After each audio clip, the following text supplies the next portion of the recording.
Good morning students. अपन कल गेहूं की बात कर चुके थे। गेहूं के अंदर मैंने आपको बता चुका था बॉटनिकल नेम, वानस्पतिक नाम क्या होता है इसका, तो ट्रिटिकम एस्टिवम क्या होता है बच्चों,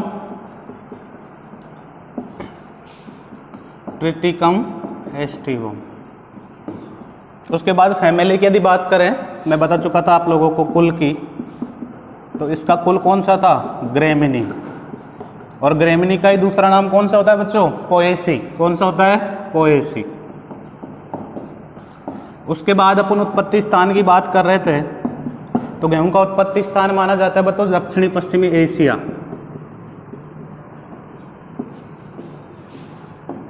दक्षिणी पश्चिमी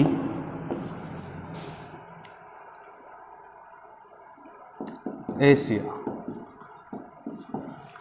उसके बाद अपन बात कर चुके थे पुष्पक्रम की, तो गेहूं का पुष्पक्रम क्या कहलाता है बच्चों, स्पाइक। क्या कहलाता है, स्पाइक। दाने के प्रकार की अपन बात कर चुके थे। दाने का जो प्रकार होता है वो कहलाता है कैरियोप्सिस। क्या कहलाएगा बच्चों, कैरियोप्सिस।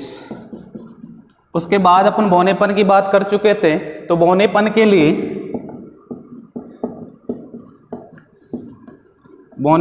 लिए उत्तरदायी जीन कौन सा था बच्चों,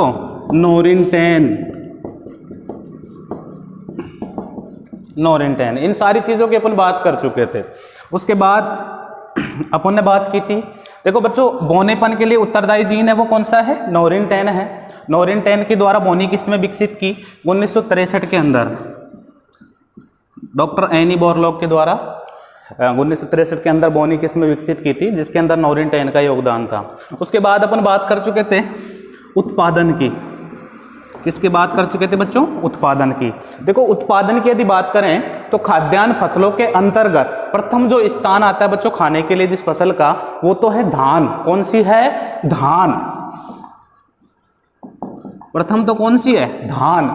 लेकिन दूसरी खाद्यान्न फसल कौन सी थी बच्चों, गेहूं। कौन सी है, गेहूं। गेहूं के प्रोडक्शन की यदि भारत के अंदर बात की जाए, तो भारत में सर्वाधिक जो उत्पादन होता है वो होता है बच्चों उत्तर प्रदेश में। कहां पर होता है, उत्तर प्रदेश में। राजस्थान की यदि बात करें, तो राजस्थान के अंतर्गत जो सर्वाधिक उत्पादन होता है वो होता है बच्चों गंगानगर के अंदर। कहां पर होता है, गंगानगर, श्री गंगानगर। तो यहां तक की अपन बात कर चुके थे। उसके बाद यदि बात की जाए तो नेक्स्ट जो टॉपिक था वो था बच्चों जलवायु। कौन सा था, जलवायु।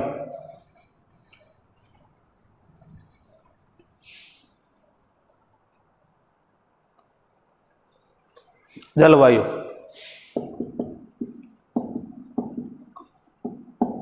जलवायु शीतोष्ण। कैसी जलवायु बच्चों, शीतोष्ण।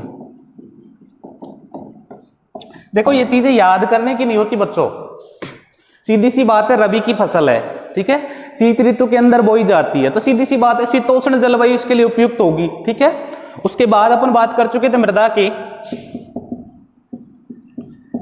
मृदा अच्छे जल निकास वाली बलुई दोमट मृदा। कौन सी बच्चों, बलुई दोमट मृदा उपयुक्त मानी जाती है इसकी खेती के लिए। उसके बाद खेत की तैयारी। खेत की तैयारी की अपन बात कर चुके थे। खेत की तैयारी के अंदर मैंने आप लोगों को बता दिया था खरीफ की फसल कटने के बाद 1 से 2 जुताई कर देते हैं। उसके पश्चात हैरो या कल्टीवेटर की सहायता से जैसे ही आप बुआई करोगे 1 से 2 जुताई करके पाटा लगाकर भूमि को समतल कर दी जाती है और खेत को तैयार कर लिया जाता है। और भूमिगत जो कीट होते हैं उनको मारने के लिए क्लोरोपाइरीफास। कौन सा बच्चों, क्लोरोपाइरीफास आदि का उपयोग कर लेते हैं अपन, ठीक है। उसके बाद अपन ने बात की थी बीज दर। बीज दर, ठीक है। बीज दर से पहले अपन ने बात की थी बच्चों उन्नतशील किस्मों की। किसकी की थी, उन्नतशील किस्मों की। तो देखिए आप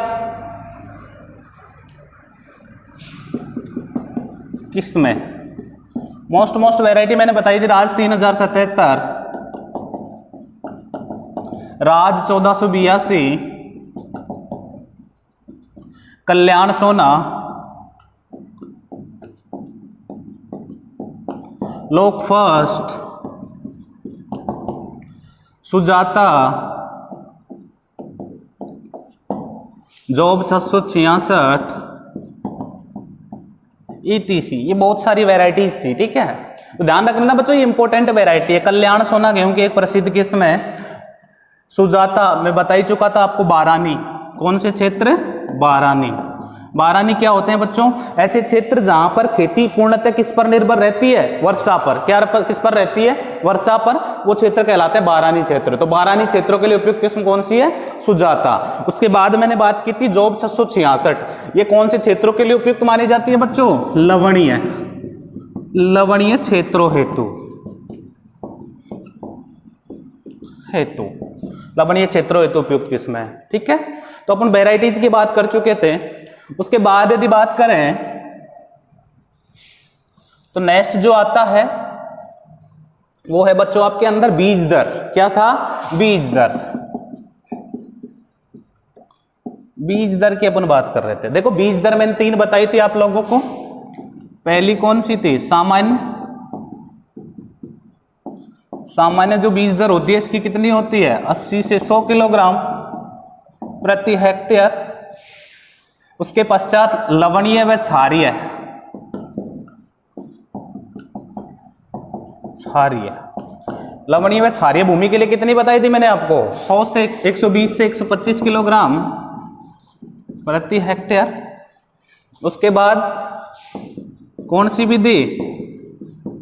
डिबलिंग विधि। डिबलिंग विधि के द्वारा कितनी बताई थी मैंने बच्चों आपको? 35 से 40 किलोग्राम प्रति हेक्टेयर।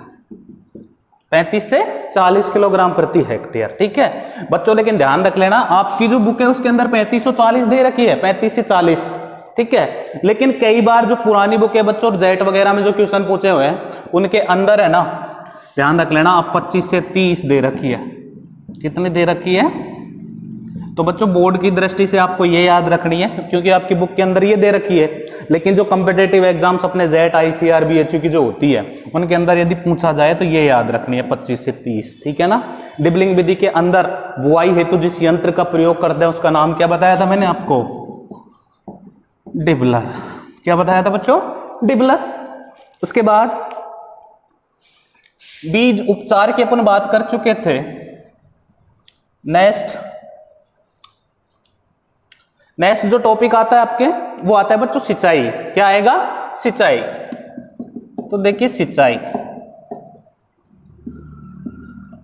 सिंचाई की यदि बात की जाए तो गेहूं के अंदर जो क्रांतिक अवस्थाएं होती है लगभग 6 से 8 सिंचाई की आवश्यकता होती है बच्चों, पहली बात तो, ठीक है। उसके बाद यदि अपन बात करें क्रांतिक अवस्था की, क्रांतिक अवस्था, क्रिटिकल स्टेज,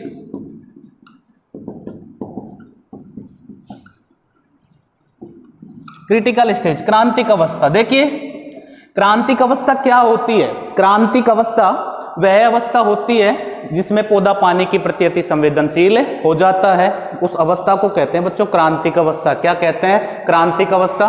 तो बच्चों क्रांतिक अवस्था, सबसे पहली बात की जाए क्रिटिकल स्टेज होती क्या है, ठीक है। क्रांतिक अवस्था की यदि मैं बात करूं तो क्रांतिक अवस्था वह अवस्था होती है जिसमें पौधा पानी के प्रति अति संवेदनशील हो जाता है या पौधे को बहुत ज्यादा मात्रा में पानी की आवश्यकता होती है। वो अवस्था क्या कहलाती है बच्चों? क्रांतिक अवस्था। तो गेहूं की क्रांतिक अवस्था की यदि बात करें तो कितनी क्रांतिक अवस्था है बच्चों? 6। कितनी है? 6। ध्यान रख लेना, मैं फिर कह रहा हूं बच्चों, मेजर क्रॉप है और यहाँ क्रांतिक अवस्थाओं से जेट वगैरह में क्वेश्चन पूछा जा चुका है, ठीक है। पहली देखिए बच्चों CRI, CRI crown root initiation कहते हैं बच्चों इसको। क्या कहते हैं? Crown root initiation. बुआई के 21 दिन बाद। कब आती है बच्चों? बुआई के 21 दिन बाद। दूसरी जो क्रांतिक अवस्था है वो है टीलरिंग। कौन सी है बच्चों? टीलरिंग, जिसको फुटान अवस्था कहते हैं। बुआई के 40 से 45 दिन बाद। कब आती है बच्चों? बुआई के 40 से 45 दिन बाद। तीसरी जो स्टेज है वो है जॉइंटिंग अवस्था। कौन सी है? जॉइंटिंग अवस्था, जो बुआई के कितने दिन बाद आती है? 60 से 65 दिन बाद। लेट जॉइंटिंग चौथी स्टेज है अपनी, जिसको फ्लावरिंग स्टेज भी कहा जाता है, ठीक है बच्चों। 80 से 85 दिन बाद। कब आती है बच्चों? 80 से 85 दिन बाद। पांचवी यदि स्टेज की बात करें तो मिल्किंग स्टेज होती है। देखो चौथी स्टेज के अंदर फ्लावरिंग स्टेज है, पुष्पन अवस्था है। इसके अंदर क्या होता है बच्चों, पुष्प आने लग जाते हैं और बाली बनने की क्रिया होने लग जाती है। उसके बाद पांचवी जो स्टेज है मिल्किंग दूधिया अवस्था कहते हैं इसको। क्या कहते हैं? दूधिया अवस्था। देखिए मिल्किंग स्टेज के अंदर क्या होता है बच्चों, बाली के अंदर दाना बन जाता है और उसके अंदर उसको यदि दाने को आप दबाते हो तो उसके अंदर से क्या निकलता है? दूध। क्या निकलता है? दूध। वो अवस्था कहलाती है मिल्किंग स्टेज। कौन सी stage? Milking stage. Last and final the परिपक्व जो अवस्था होती है वो आती है बच्चों 115 से 120 दिन बाद। क्वेश्चन पूछे हुए है, पहले क्वेश्चन है पूछे हुए जेट वगैरह में। पहला क्वेश्चन, CRI अवस्था कितने दिन बाद आती है? 21 दिन। कितने दिन बाद बच्चों? 21 दिन बाद। बुआई के कितने दिन बाद? 21 दिन बाद। दूसरा क्वेश्चन, एक किसान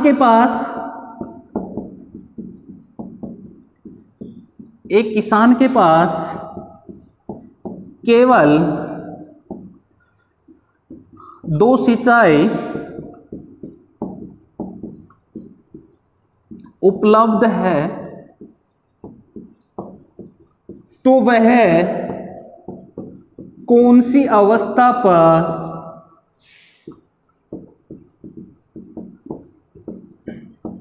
सिंचाई करेगा? ये भी क्वेश्चन पूछ लिया जाता है बच्चों कई बार। एक फार्मर है, एक किसान है, उसके पास केवल कितनी इरिगेशन? दो सिंचाई उपलब्ध है उसके पास, उससे ज्यादा पानी नहीं है उसके पास, तो वो कौन कौन सी क्रांतिक अवस्थाओं पर सिंचाई करेगा? ठीक है, तो पहला तो आ जाएगा बच्चों CRI। कौन सा आएगा? CRI। दूसरी जो स्टेज आएगी वो आएगी मिल्किंग। कौन सी आएगी? मिल्किंग, दूधिया अवस्था। यदि फार्मर के पास केवल 2 सिंचाई उपलब्ध है तो पहली CRI और दूसरी कौन सी? मिल्किंग। ठीक है, तो ये 6 से 8 टोटल इरिगेशन की रिक्वायरमेंट होती है बच्चों। ये इंपॉर्टेंट है, ध्यान रख लेना। CRI बहुत ही ज्यादा इंपॉर्टेंट है जो कि पहले जेट में पूछा जा चुका है। उसके बाद यदि मैं बात करना चाहूं अंतरा कृषि, किसकी बात करें बच्चों? अंतरा कृषि। देखिए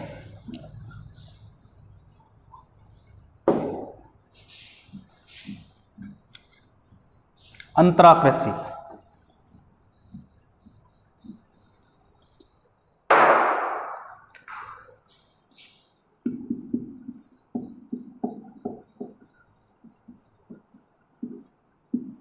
अंतरा कृषि। देखिए बच्चों क्या होता है, गेहूं के अंदर खरपतवार उगते हैं, ग्रो होते हैं खरपतवार। ठीक है, तो खरपतवारों के नियंत्रण के लिए सबसे पहली बात तो बुआई के 20 से 25 दिन बाद एक निराई गुड़ाई कर देते हैं। क्या कर देते हैं बच्चों? एक निराई गुड़ाई। ठीक है, पहली बात तो ये हो गई। दूसरी बात करें खरपतवार।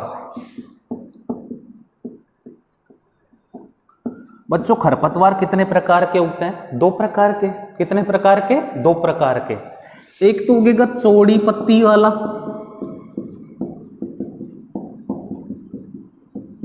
और एक उगेगा सकड़ी पत्ती वाला।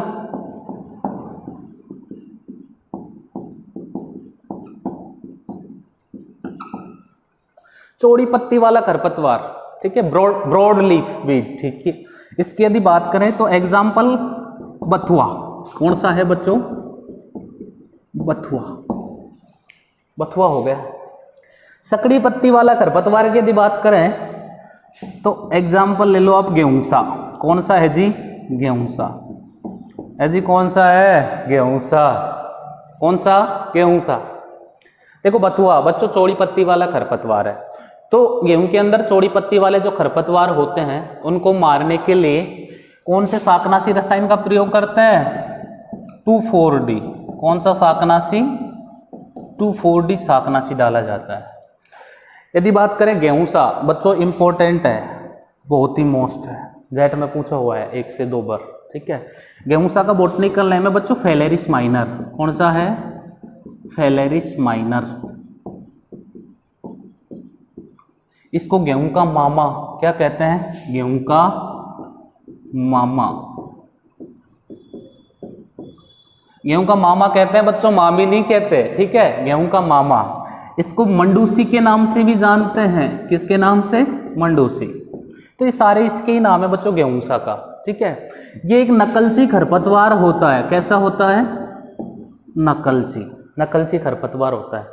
तो गेहूंसा या फेलेरिस माइनर के नियंत्रण हेतु कौन से शाकनाशी रसायन का प्रयोग करते हैं बच्चों? आइसोप्रोटेरोन। कौन सा? आइसोप्रोटेरोन नामक शाकनाशी रसायन डाला जाता है। दूसरी यदि बात करें, आइसोप्रोटेरोन नहीं डाले तो कौन सा डालते हैं? सल्फोसल्फ्यूरोन। कौन सा डालते हैं बच्चों? सल्फोसल्फ्यूरोन। कौन सा डालेंगे? सल्फोसल्फ्यूरोन, ठीक है। तो क्वेश्चन आप यहां से भी पूछा हुआ है बच्चों, चौड़ी पत्ती वाले खरपतवारों के लिए कौन से शाकनाशी रसायन का प्रयोग करते हैं? तो 2,4-D। कौन सा बच्चों? 2,4-D। इसकी फुल फॉर्म है 2,4-डाइक्लोरोफिनॉक्सी एसिटिक एसिड। मैंने आपको खरपतवार वाले चैप्टर के अंदर पढ़ाया भी है। सबसे पहले खोजा गया शाकनाशी रसायन था, ठीक है। ये दोनों का कार्य करता है, शाकनाशी का भी करता है और किसका भी करता है? हार्मोन का भी। किसका करता है? हार्मोन का भी, ठीक है। तो चौड़ी पत्ती वाले खरपतवारों के नियंत्रण के लिए 2,4-D शाकनाशी रसायन डाला जाता है, जबकि सकड़ी पत्ती वाले जो खरपतवार होते हैं जैसे गेहूंसा, ठीक है, इनके नियंत्रण हेतु आइसोप्रोटेरोन या सल्फोसल्फ्यूरोन नामक शाकनाशी रसायन डाले जाते हैं, ठीक है। और प्रथम क्या कर ली जाती है 20 से 25 दिन बाद? निराई गुड़ाई। क्या कर लेते हैं? निराई गुड़ाई। बच्चों क्वेश्चन ये भी पूछा हुआ है जेट के अंदर, ध्यान रख लेना। कोई जरूरी नहीं है आपको गेहूंसा दे, फेलेरिस माइनर भी दे सकता है वो सीधा। फेलेरिस माइनर के नियंत्रण के लिए कौन से शाकनाशी रसायन का प्रयोग किया जाता है? जेट में पूछा हुआ क्वेश्चन है बच्चों, तो कौन सा आएगा? आइसोप्रोटेरोन। कौन सा आएगा बच्चों? आइसोप्रोटेरोन। सल्फोसल्फ्यूरोन भी यूज किया जाता है, सल्फोसल्फ्यूरोन की 20 ग्राम मात्रा डाली जाती है, ठीक है। तो यह है अंतराकृषि, ठीक है। ये जरूर याद रख लेना बच्चों, गेहूंसा नकलची खरपतवार है, फेलेरिस माइनर इसको कहते हैं, गेहूं का मामा भी कहते हैं इसको, मामी नहीं मामा, ठीक है। मंडूसी के नाम से भी इसको जाना जाता है। इसके नियंत्रण हेतु आइसोप्रोटेरोन नामक शाकनाशी रसायन का प्रयोग किया जाता है। नेक्स्ट अपन बात करें तो नेक्स्ट टॉपिक आता है अपने पादप संरक्षण। देखो बच्चों, पादप संरक्षण, प्लांट प्रोटेक्शन। देखो बच्चों, पौधों को कीटों व रोगों से बचाना, पौधों को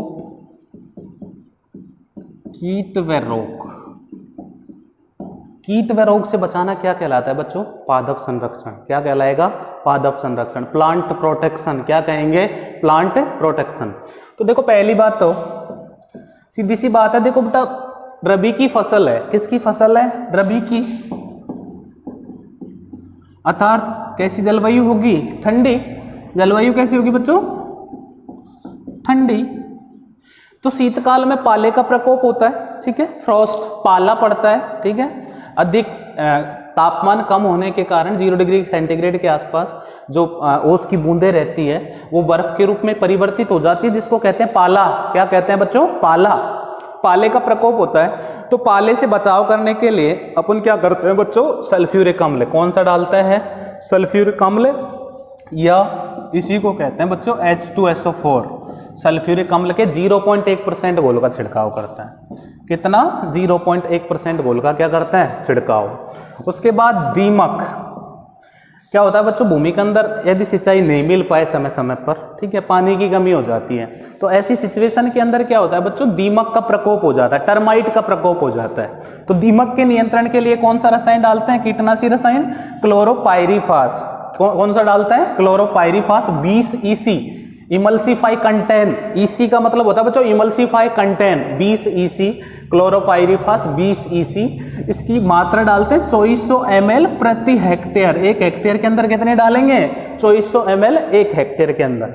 और किसके साथ? सिंचाई जो करेंगे अपन, तो सिंचाई के जल के साथ इसकी मात्रा को डाल दिया जाता है। उसके बाद तना छेदक। तना छेदक की यदि बात करें तो ये तने के अंदर छेद करेगा, अंदर घुस जाएगा और पौधे को खराब कर देगा। तो तना छेदक। मोयला, मोयला आप जानते हो गांव में मोयला कहते हैं जिसको, क्या कहते हैं? मोयला। सफेद कलर के फ्लावर्स पर अधिक बैठता है, ठीक है, आपने देखा होगा सभी ने। मोयला। और थ्रिप्स।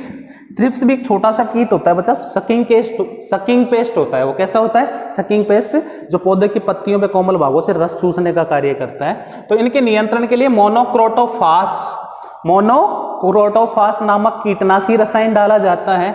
मोनोक्रोटोफास जो रहता है इसकी 35% एसएल का मतलब होता है बच्चों सोल्यूबल लिक्विड, घुलनशील तरल पदार्थ, ठीक है ना। तो 35% एसएल मोनोक्रोटोफास, इसकी मात्रा डालते हैं कितनी? 1200 ml प्रति हेक्टेयर की दर से घोल बना करके इसका छिड़काव किया जाता है। नेक्स्ट अपन बात करें रोगों की। किसकी बात करें बच्चों? रोगों की। देखो बच्चों, रोग डिजीज की यदि अपन बात करें तो ये सारी डिजीज है इसके अंदर लगती है। पहला है बच्चों झुलसा रोग व पत्ती धब्बा रोग, ठीक है। झुलसा देखो नाम से क्लियर होता है, झुलसा मतलब जलना, ठीक है, सीधी सी बात है। इस रोग का जो प्रकोप होता है, तो रोग का प्रकोप होने पर जो पत्तियां रहती है वो जली हुई दिखाई देने लग जाती है, उनके अंदर स्पॉट्स बढ़ जाते हैं, तो इसी को कहते हैं पत्ती धब्बा भी कहते हैं। क्या कहते हैं बच्चों? पत्ती धब्बा, ठीक है। तो झुलसा व पत्ती धब्बा रोग के नियंत्रण के लिए ये कवक के द्वारा होने वाला रोग है बच्चों, इसलिए कवकनाशी रसायन क्या डालेंगे? कवकनाशी रसायन मैनकोजेब। कौन सा? मैनकोजेब कवकनाशी रसायन, इसकी 2 ग्राम मात्रा लेते हैं और प्रति लीटर पानी में इसका घोल बना करके छिड़काव कर दिया जाता है। कितनी बार? 15 दिन के अंतराल पर कितनी बार है? 2 से 3 बार। कितनी बार बच्चों?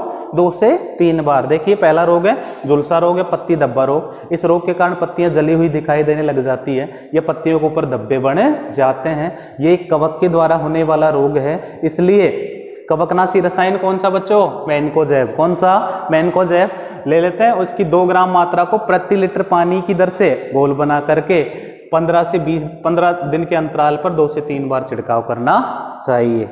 उसके बाद बात करें रोली। किसकी बात करें बच्चों? रोली, रस्ट। इसको अपन क्या कहते हैं? रस्ट, ठीक है। रोली कितने प्रकार की होती है? 3 प्रकार की होती है बच्चों। ब्लैक रस्ट, ब्राउन और येलो। 3 प्रकार की रस्ट होती है। तो ये भी, इसके लिए भी क्या करते हैं बच्चों अपन, अलग अलग प्रकार के कवक होते हैं जिनके द्वारा ये उत्पन्न होती है रस्ट। इसके अंदर क्या होता है? दानों के अंदर पाउडर के रूप में कन्वर्ट हो जाता है दाना, ठीक है।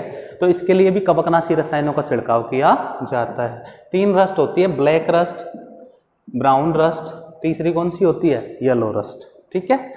अनावृत रोग व पत्ती कंडवा रोग, ये एक बीज जनित रोग है बच्चों, ठीक है। कैसा है? बीज जनित रोग, ठीक है। सीड बोर्न डिजीज, ठीक है ना। इसके नियंत्रण के लिए क्या करते हैं बच्चों? जिन क्षेत्रों में अनावृत रोग व पत्ती कंडवा रोग का प्रकोप होता है, वहां पर बीजों को बुआई से पहले क्या करते हैं बच्चों?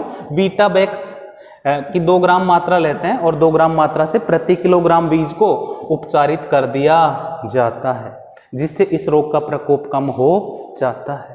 करनाल बंट, देखो बच्चों इंपॉर्टेंट रोग है ये, ठीक है। करनाल बंट आपकी बुक के अंदर नहीं दे रखा है, एक्स्ट्रा में बता रहा हूं मैं आपको, ठीक है। करनाल बंट रोग, इसका जो रोग कारक है, जो कोजल ऑर्गेनिज्म है, रोग कारक जो है वो है निबोसिया इंडिका। कौन सा है बच्चों? निबोसिया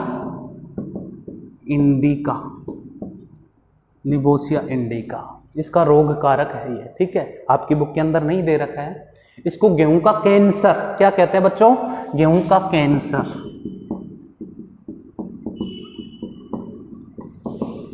गेहूं का कैंसर रोग भी कहता है, ठीक है। ध्यान रख लेना बच्चों, इसका लक्षण क्या है? करनाल बंट रोग का प्रकोप होने पर, ठीक है, जो फील्ड रहता है वहां से सड़ी हुई मछली के समान, फाउल फिश, सड़ी हुई मछली के समान गंध आने लग जाती है, तो वो होता है बच्चों करनाल बंट रोग। इसका रोग कारक आप जरूर याद रख लेना, निबोसिया इंडिका। कौन सा है बच्चों? निबोसिया इंडिका। उसके बाद ईयर कोकुल व टुंडू रोग, ये भी एक बीज जनित रोग है। कैसा है बच्चों? बीज जनित रोग है। इसलिए क्या करते हैं, जिन क्षेत्रों पर ईयर कोकुल या टुंडू रोग का प्रकोप होता है वहां पर बीजों को 20% नमक के घोल से उपचारित करके ही बोया जाता है। अरे 20% नमक के घोल से उपचारित करके ही बोया जाता है। उसके बाद देखिए बच्चों कटाई एवं मंडाई। नेक्स्ट अपन बात करेंगे कटाई एवं मंडाई। क्या होता है बच्चों, मार्च अप्रैल, कब,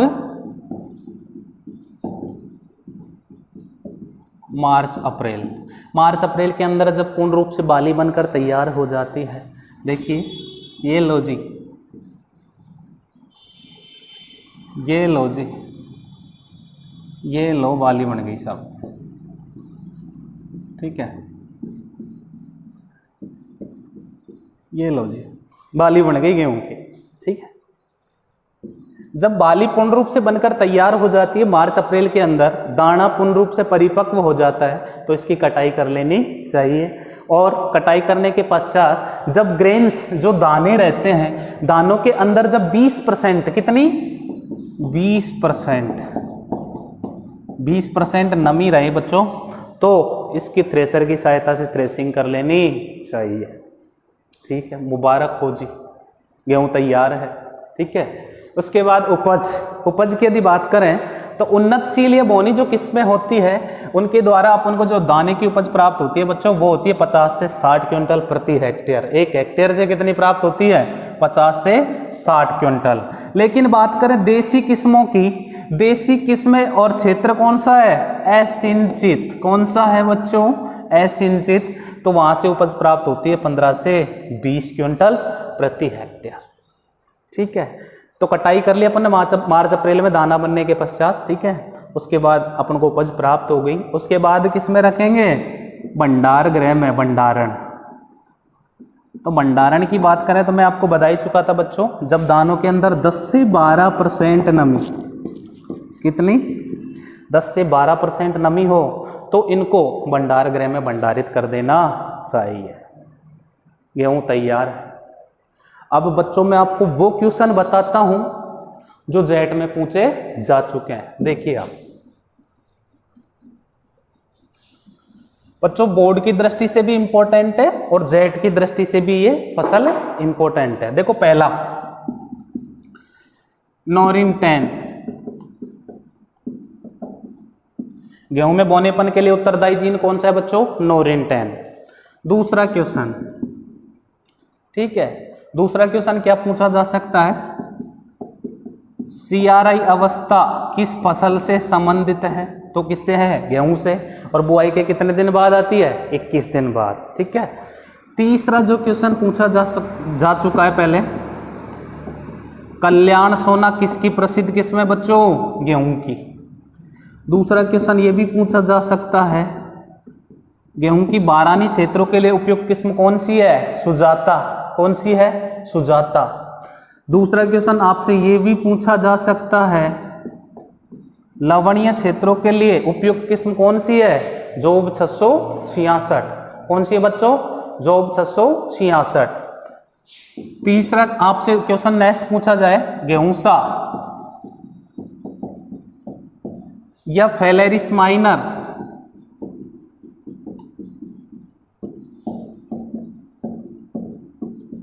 फेलेरिस माइनर के नियंत्रण हेतु कौन से शाकनाशी रसायन का उपयोग करते हैं, पूछा हुआ क्वेश्चन है बच्चों जेट के 18 के अंदर। तो आएगा कौन सा, आइसोप्रोटेरॉन, आइसोप्रोटेरॉन। उसके बाद क्वेश्चन आपसे ये भी पूछा जा सकता है, कौन सा, चौड़ी पत्ती वाले खरपतवारों के लिए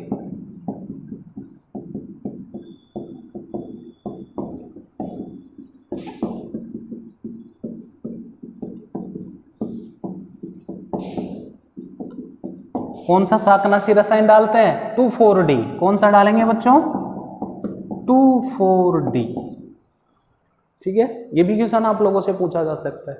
दूसरा आप लोगों से क्वेश्चन पूछा जा सकता है, डिबलिंग विधि के द्वारा बीज दर, डिबलिंग विधि के द्वारा बीज दर पूछी जा सकती है। तो कितनी बताई थी मैंने आपको, 35 से 40 किलोग्राम प्रति हेक्टेयर, ठीक है। तो ये सारे क्वेश्चंस हैं जो जेट में पूछे जा सकते हैं आप लोगों से, आप अच्छे से पढ़ लेना। थैंक यू स्टूडेंट्स, नेक्स्ट मिलते हैं अपन नेक्स्ट लेक्चर में। Thank you.